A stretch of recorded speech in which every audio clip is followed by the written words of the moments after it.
Hi welcome back to my channel. ಎಲ್ಲರಿಗೂ ನಮಸ್ಕಾರ. ಇವತ್ತಿನ ಈ ವಿಡಿಯೋದಲ್ಲಿ ಉತ್ತರ ಕರ್ನಾಟಕದ ಸ್ಪೆಷಲ್ ರೆಸಿಪಿ ತಾಲಿಪಟ್ಟನ್ನ ಯಾವ ರೀತಿಯಾಗಿ ಮಾಡೋದಂತ ನಾನು ನಿಮಗೆ ತಿಳಿಸ್ಕೊಡ್ತಾ ಇದ್ದೀನಿ.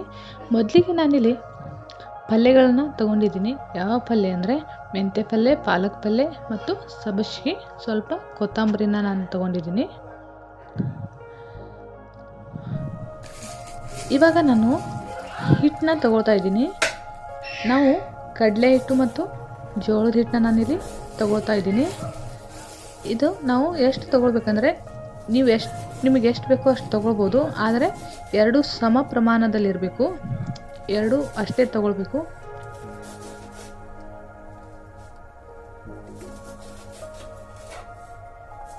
ಈಗ ನಾವು ಎರಡು ಹಿಟ್ಟನ್ನು ಚೆನ್ನಾಗಿ ಮಿಕ್ಸ್ ಮಾಡ್ಕೊಳ್ಬೇಕಾಗುತ್ತೆ. ಆಮೇಲೆ ನಾವು ಅದಕ್ಕೆ ಖಾರ ಎಷ್ಟು ಬೇಕೋ ಅಷ್ಟು ಮೆಣಸಿನ್ಕಾಯಿನ ತೊಗೊಳ್ಬೇಕಾಗುತ್ತೆ. ನಾನಿಲ್ಲಿ ಜಾಸ್ತಿ ಮೆಣಸಿನ್ಕಾಯಿನ ತೊಗೊಂಡಿದ್ದೀನಿ, ಯಾಕಂದರೆ ಅದು ಹಿಟ್ಟಲ್ಲಿ ಹಾಕೋದ್ರಿಂದ ಜಾಸ್ತಿ ಖಾರ ಹತ್ತೋದಿಲ್ಲ. ಆದ್ದರಿಂದ ನಾನು ಜಾಸ್ತಿನೇ ತೊಗೊಂಡಿದ್ದೀನಿ. ಈ ಮೆಣಸಿನ್ಕಾಯಿನೂ ಕೂಡ ಸ್ವಲ್ಪ ಖಾರ ಕಡಿಮೆ ಇದೆ, ಆದ್ದರಿಂದ ನಾನು ಇಷ್ಟು ಮೆಣಸಿನ್ಕಾಯಿ ತೊಗೊಂಡಿದ್ದೀನಿ. ಆಮೇಲೆ ಸ್ವಲ್ಪ ಕರಿಬೇವು, ಸ್ವಲ್ಪ ಜೀರಿಗೆನ ನಾನು ಇದರಲ್ಲಿ ಹಾಕೋತಾ ಇದ್ದೀನಿ. ಜೊತೆಗೆ ರುಚಿಗೆ ತಕ್ಕಷ್ಟು ಉಪ್ಪನ್ನು ನೀವು ಇದರಲ್ಲಿ ಹಾಕ್ಕೊಳ್ಬೋದು ಅಥವಾ ಹಿಟ್ಟಲ್ಲಿ ಕಲಸುವಾಗಲೂ ನೀವು ಹಾಕ್ಕೊಳ್ಬೋದು. ಇದನ್ನು ನಾನು ಈಗ ರುಬ್ಕೋತಾ ಇದ್ದೀನಿ. ಇವಾಗ ನಾನು ಮೆಣಸಿನ್ಕಾಯಿನ ರುಬ್ಬಿ ಎತ್ತಿಟ್ಕೋತಾ ಇದ್ದೀನಿ. ಆಮೇಲೆ ನಾನು ಆಗಲೇ ತೊಗೊಂಡಿರುವಂಥ ಪಲ್ಯನೆಲ್ಲ ಸಣ್ಣದಾಗಿ ಕಟ್ ಮಾಡಿ ಇಟ್ಕೊಂಡಿದ್ದೀನಿ. ಜೊತೆಗೆ 2 ಈರುಳ್ಳಿ ಮತ್ತು 2 ಟೊಮೆಟೊನ ಸಣ್ಣದಾಗಿ ಕಟ್ ಮಾಡಿ ಇಟ್ಕೊಂಡಿದ್ದೀನಿ.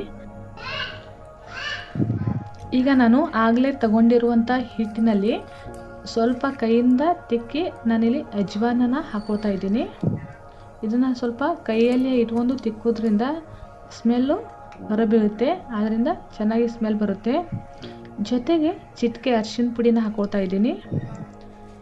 ಆಗಲೇ ರುಬ್ಬಿ ಇಟ್ಕೊಂಡಿರುವಂಥ ಮೆಣಸಿನ್ಕಾಯಿನ ಹಾಕೋತಾ ಇದ್ದೀನಿ. ನೀವು ಉಪ್ಪನ್ನು ಇಲ್ಲಿಯೂ ಕೂಡ ಹಾಕ್ಕೊಳ್ಬೋದು. ನಾನು ಆಗಲೇ ರುಚಿಗೆ ತಕ್ಕಷ್ಟು ಉಪ್ಪನ್ನು ಹಾಕಿದ್ದೀನಿ, ನೀವು ನೋಡ್ಕೊಂಡ್ಬಿಟ್ಟು ಹಾಕ್ಕೊಳ್ಬೋದು. ಆಮೇಲೆ ಇದಕ್ಕೆ ನಾನು ಸಣ್ಣದಾಗಿ ಕಟ್ ಮಾಡಿ ಇಟ್ಕೊಂಡಿರುವಂಥ ಈರುಳ್ಳಿ, ಟೊಮೆಟೊ, ಪಾಲಕ್ ಪಲ್ಯ, ಸಬ್ಬಸಿಗೆ ಪಲ್ಯ ಹಾಗೆ ಮೆಂತ್ಯ ಪಲ್ಯನ ಹಾಕ್ಕೊಳ್ತಾ ಇದ್ದೀನಿ. ನೋಡಿ ಫ್ರೆಂಡ್ಸ್, ಇದು ಡಯಟ್ ಮಾಡೋರ್ಗಂತೂ ತುಂಬಾ ಹೆಲ್ಪ್ಫುಲ್ ಆಗುತ್ತೆ.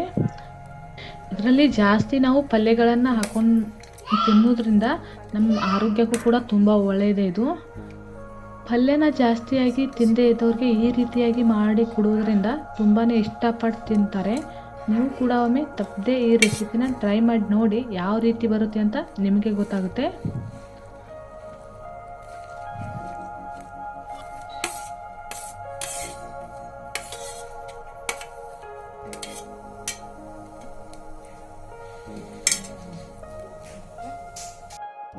ಇವಾಗ ನಾವು ಪಲ್ಯ ಮತ್ತು ಹಿಟ್ಟನ್ನು ಚೆನ್ನಾಗಿ ಮಿಕ್ಸ್ ಮಾಡ್ಕೊಳ್ಬೇಕು. ಉಪ್ಪು, ಖಾರ ಎಲ್ಲನೂ ಚೆನ್ನಾಗಿ ಮಿಕ್ಸ್ ಮಾಡಬೇಕು. ಆ ರೀತಿಯಾಗಿ ನಾವು ಇದನ್ನು ಮಿಕ್ಸ್ ಮಾಡ್ತಾ ಇದಕ್ಕೆ ನಾವು ಸ್ವಲ್ಪನೇ ನೀರು ಹಾಕ್ಕೊಳ್ತಾ ಇದನ್ನು ನಾವು ನಾದಬೇಕಾಗುತ್ತೆ. ಯಾವ ಹದಕ್ಕೆ ಇರಬೇಕಂದ್ರೆ ಚಪಾತಿ ಹಿಟ್ಟು ಇರುತ್ತಲ್ಲ ಆ ಹದಕ್ಕೆ ನಾವು ಮೆತ್ತಗೆ ನಾದ್ಕೊಳ್ಬೇಕಾಗುತ್ತೆ.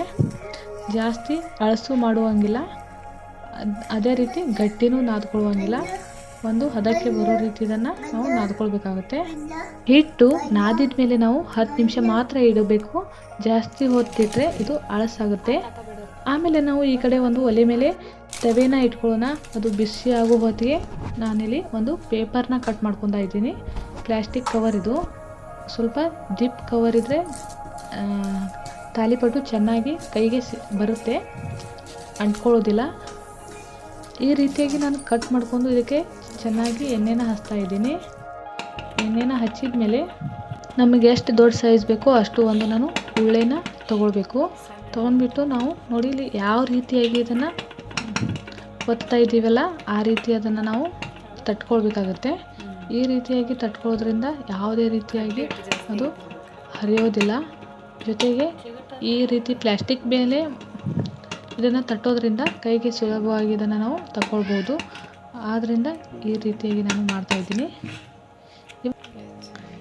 ಇವಾಗ ನಾವು ಕಾದಿರುವ ತೆವೆಗೆಲ್ಲ ಪೂರ್ತಿಯಾಗಿ ಎಣ್ಣೆನ ಹಚ್ಕೋಬೇಕು.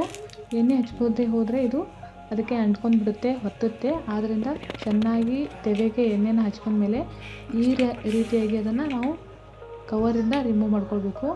ತಾಲಿಪಟ್ಟಿನ ಈ ರೀತಿಯಾಗಿ ಕೈಯಿಂದ ತಗೊಂಡು ಈ ರೀತಿ ತೆಗೆಗೆ ಹಾಕೊಳ್ಬೇಕು.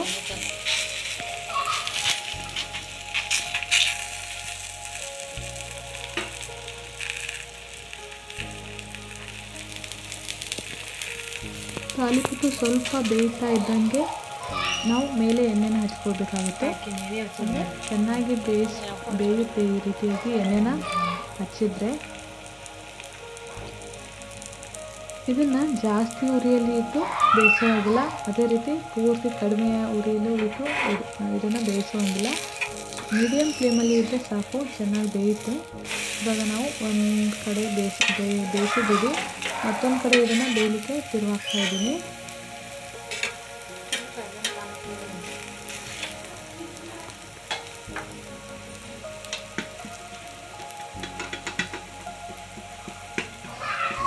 ಜಾಸ್ತಿ ಪಲ್ಯನ ಹಾಕಿ ಮಾಡಿರುವ ತಾಲಿಪಟ್ಟಿಗಳು ತುಂಬ ಟೇಸ್ಟಿಯಾಗಿರುತ್ತೆ. ಮನೆಯಲ್ಲಿ ಚಿಕ್ಕ ಮಕ್ಕಳಿದ್ರೆ ಅವರು ಪಲ್ಯ ಎಲ್ಲ ತಿಂತಿರಲ್ಲ, ಅವ್ರಿಗೆ ಈ ಥರ ಆಗಿ ಮಾಡಿಕೊಡೋದ್ರಿಂದ ತುಂಬಾ ಇಷ್ಟಪಟ್ಟು ತಿಂತಾರೆ. ಈ ರೀತಿಯಾಗಿ ನಾವು ಅವ್ರನ್ನ ಹೆಲ್ತನ್ನು ಕೂಡ ನೋಡ್ಕೊಳ್ಬೋದು, ತುಂಬ ಚೆನ್ನಾಗಿರುತ್ತೆ. ಅದೇ ರೀತಿ ವಯಸ್ಸಾದವರು ಎಲ್ಲರೂ ಕೂಡ ಇಷ್ಟಪಟ್ಟು ತಿನ್ನುವಂಥ ರೆಸಿಪಿನೇ ಅಂತ ಹೇಳ್ಬೋದು. ಇದನ್ನು ಸ್ನ್ಯಾಕ್ಸ್ ಟೈಮಲ್ಲಿ ಸಾಯಂಕಾಲ ಆದರೂ ಮಾಡ್ಬೋದು, ಅಥವಾ ತಿಂಡಿಗೆ ಮುಂಜಾನೆಯೇ ಮಾಡ್ಬೋದು. ತುಂಬ ಚೆನ್ನಾಗಿರುತ್ತೆ. ಇದ್ರ ಜೊತೆ ಬೇರೆ ಏನೂ ಬೇಡ, ಮೊಸರು ಬಂದಿದ್ರೆ ಸಾಕು. ಮೊಸರನ್ನ ಹಚ್ಕೊಂಡು ತಿಂತಾಯಿದ್ರೆ ತುಂಬ ಟೇಸ್ಟಿಯಾಗಿರುತ್ತೆ. ನೀವು ಕೂಡ ತಪ್ಪದೆ ಒಮ್ಮೆ ಟ್ರೈ ಮಾಡಿ ನೋಡಿ, ಯಾವ ರೀತಿಯಾಗಿದೆ ಅಂತ ನಿಮಗೆ ಗೊತ್ತಾಗುತ್ತೆ.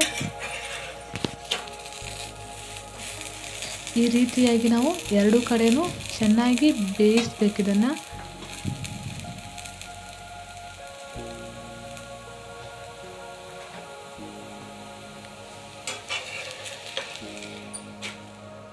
ಫೈನಲಿ ತಾಲಿಪಟ್ಟು ರೆಡಿಯಾಗಿದೆ. ಯಾವ ರೀತಿಯಾಗಿ ಬಂದಿದೆ ಅಂತ ನೀವು ಕೂಡ ನೋಡ್ತಾ ಇದ್ದೀರಾ. ಒಮ್ಮೆ ಟ್ರೈ ಮಾಡಿ ನೋಡಿ, ಖಂಡಿತ ಮನೆಯಲ್ಲಿ ತುಂಬಾ ಇಷ್ಟಪಟ್ಟು ತಿಂತಾರೆ. ಇನ್ನಷ್ಟು ಹೆಚ್ಚಿನ ರೆಸಿಪಿಗಳಿಗಾಗಿ ಈ ಚಾನಲ್ನ ಸಬ್ಸ್ಕ್ರೈಬ್ ಮಾಡ್ಕೊಳ್ಳಿ. ವಿಡಿಯೋ ಇಷ್ಟ ಆಗಿದ್ರೆ ಲೈಕ್ ಮಾಡಿ, ಶೇರ್ ಮಾಡಿ, ಕಮೆಂಟ್ ಮಾಡೋದನ್ನು ಮರಿಬೇಡಿ. Thanks for watching.